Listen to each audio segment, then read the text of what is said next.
Chapter 1. Afraid to Speak. My name is Anna. I am 25 years old. I live in a small town in Florida, United States. My family came from Mexico when I was a child. Spanish is my first language. I grew up hearing English everywhere, at school, at the store, at the doctor's office. People spoke English all around me. But I stayed quiet. I understood English. I could read English. I could write short sentences. But when I had to speak, I froze. My heart beat fast. My hands shook.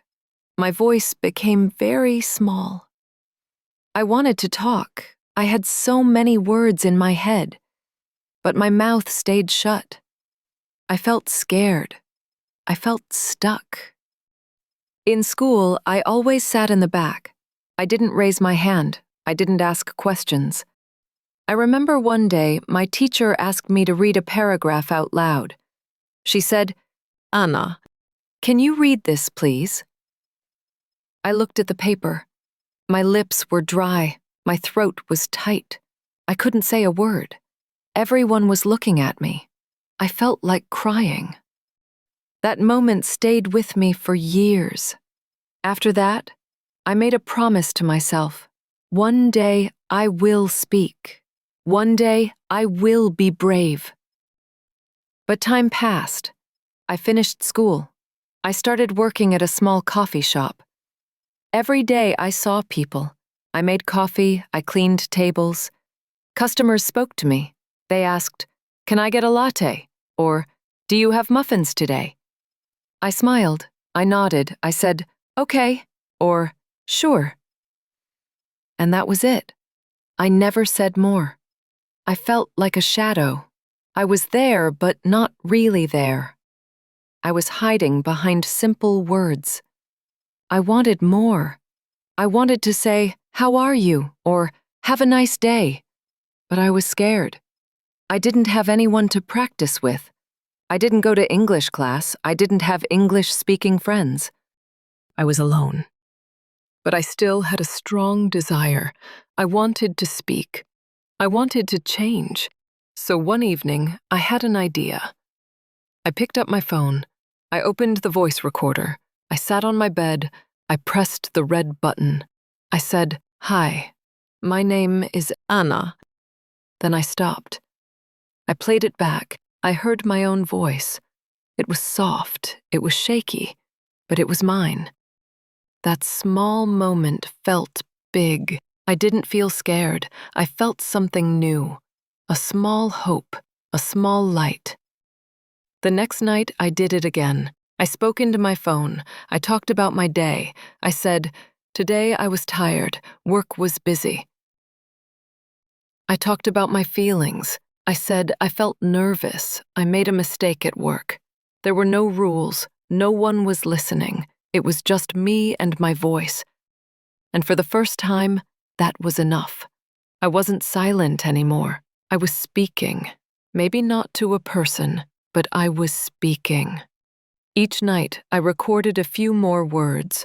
Sometimes I talked for 2 minutes, sometimes just 30 seconds, but I showed up. Every single night, no matter how I felt, I opened my phone, I opened my mouth, and I talked. I didn't correct myself. I didn't judge myself. I just tried. Slowly, I felt less afraid. I started to enjoy it. My voice got stronger. My sentences got longer. One night I looked in the mirror. I smiled. I said, "Anna, how are you?" Then I answered, "I'm fine. I had a good day." I laughed. I felt silly, but also proud. I was doing something new, something brave. Speaking to myself became my practice. My alone time became my learning time, and I learned that speaking alone is still speaking. That was the beginning. That was when I moved from silence to sound, from fear to hope. It didn't happen in one day, but every day I took one small step. My room became my classroom. My phone became my partner, and I became my own teacher. Chapter 2. Finding Courage Alone. After a few weeks of talking into my phone, I started to feel different. I was not fluent, but I was no longer afraid to hear my voice in English. I became curious. What else can I do? One morning I stood in front of the mirror. I looked at myself and said, "Good morning, Anna. How are you today?" Then I smiled and answered, "I'm a little sleepy, but I'm okay." It felt funny at first, like I was acting. But it also felt powerful. I was not waiting for someone to speak to me. I was speaking to myself. Every day I added more English to my routine. While brushing my teeth, I asked, "What are your plans today?" While cooking, I said, "Now I add salt. Now I stir the soup." While walking to work, I looked at the trees and said, "The leaves are green. The wind is cold today." My life became a classroom. My voice became my practice. No one corrected me. No one laughed. And I kept going. One evening, I opened YouTube. I searched Easy English Vlog. I found a video of a girl talking about her morning routine. She was brushing her hair, making coffee, packing her bag. She spoke slowly. The video had subtitles. I paused after each sentence. I repeated what she said. I copied her pronunciation. I wake up at 7 a.m. Pause. Repeat. I like to drink tea in the morning. Pause. Repeat. At first it was hard. My mouth moved slowly. I didn't understand every word, but I didn't give up. I watched cooking shows too. I listened to simple podcasts. I liked ones with short sentences. I always used subtitles. I didn't just watch. I spoke with them. I made my own voice follow theirs. This is called shadowing. I didn't know that word at the time. I just knew it helped me. My ears listened. My mouth repeated. My brain started to connect sounds and meanings. Little by little, English felt less strange. It felt closer. I also started writing. Before bed, I took a notebook and wrote 2 small paragraphs. Nothing special, just simple thoughts. Today, I made a mistake at work. I gave the wrong drink, but I said sorry and the customer smiled. Or, I saw a dog today. It had brown eyes, it made me happy. I didn't worry about grammar, I didn't check for mistakes. I just wrote what was in my heart. My notebook became my friend. A quiet friend, who always listened. For some months, something small, but big to me, happened. A customer came into the coffee shop. He smiled and said, "Hey, how's your day?" I smiled back, but this time I didn't say, "Okay." I said, "It's going well, thanks. How about you?" He replied, "I'm good." That was it. A short moment, a few words, but it felt like a victory. I felt proud. I felt strong. I had spoken with confidence. I didn't hide. I was there, fully. Of course, I still made mistakes, funny ones too.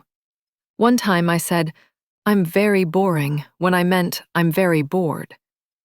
The customer laughed kindly and said, "Don't say that about yourself." We both laughed. I laughed even more later at home. But I didn't feel embarrassed. I felt happy because that mistake taught me something. I learned. I remembered. And I didn't stop.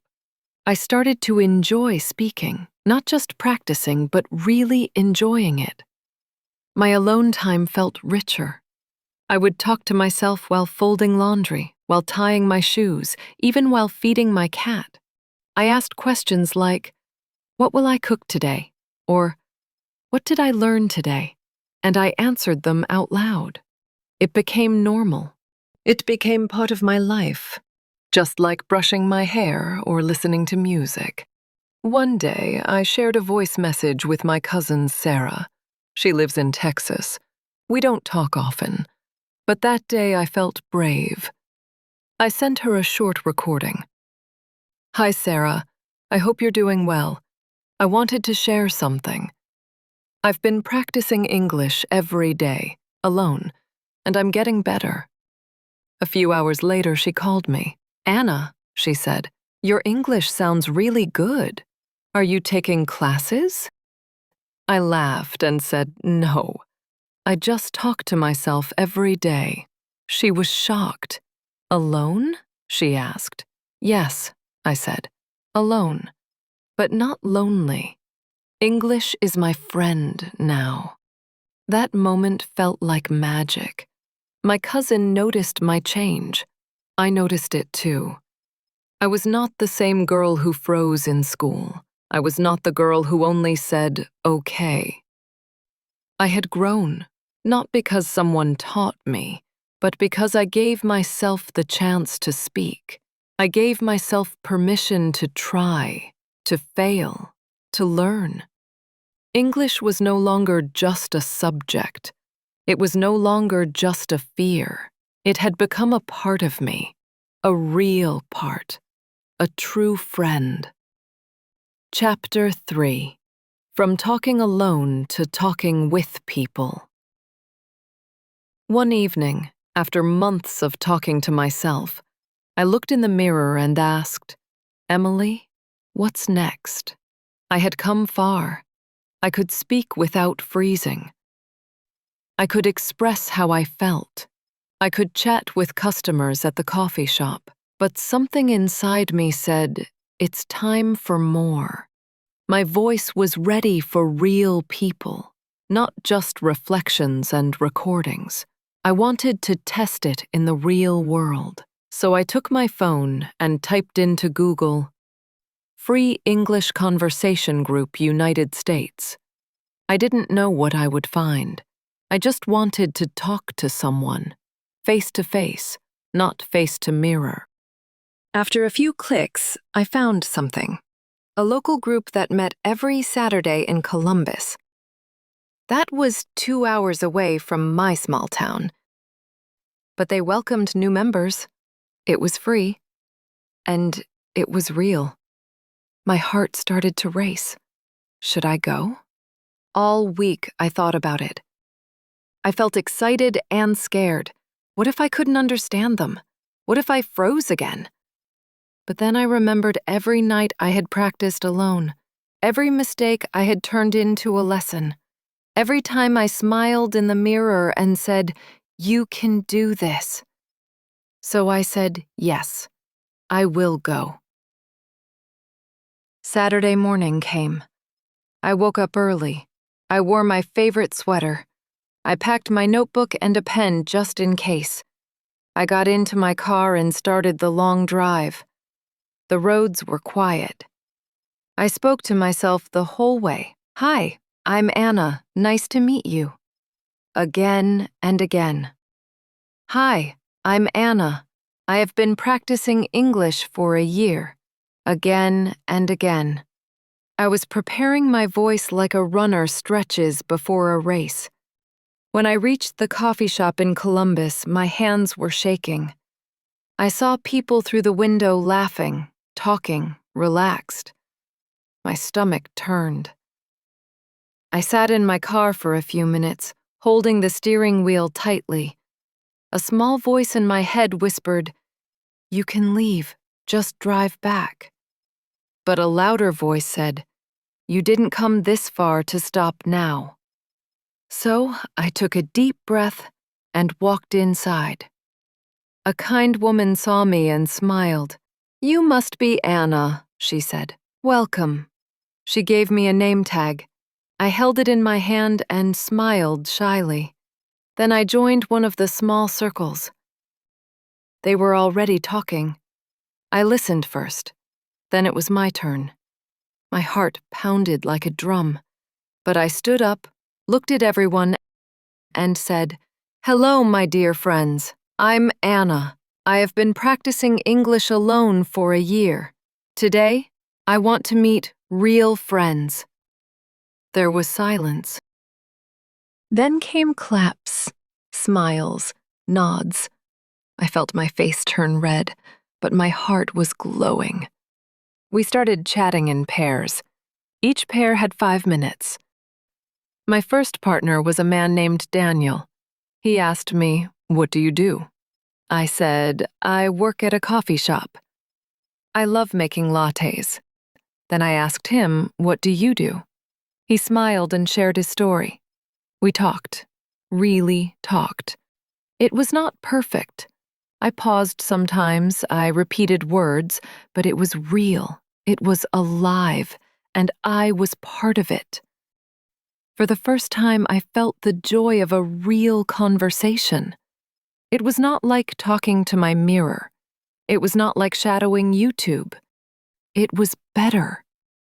There was laughter, there were new faces, there was connection. I was not just practicing, I was communicating, and it felt like flying. After the group, someone said, "Hey, we have the Facebook page. We meet online every week, too. You should join." I said yes. I went home that evening tired but full. My voice had found a place in the world, not just in my room, not just in my notebook, but out there with others. Now, when I look back, I smile. My journey was not perfect. It was not fast. I didn't have a teacher. I didn't have a partner. I only had myself, my phone, my voice, and my dream to speak. But that was enough. I made mistakes. I said wrong words. I felt scared, but I didn't stop. I kept going, and that made all the difference. So if you are reading this and you feel alone in your English practice, I want to tell you something. You are not alone. Your voice matters. You don't need perfect grammar. You don't need a perfect accent. You don't even need another person at first. You just need to begin. Talk to yourself. Talk to your mirror. Talk to your phone. But most of all, believe in your voice. Mistakes don't stop you. They guide you. Every mistake teaches. Every attempt moves you forward. Every word you speak takes you one step closer to fluency. I began in silence. I kept going with patience. And in time, I found my voice. You can find yours too.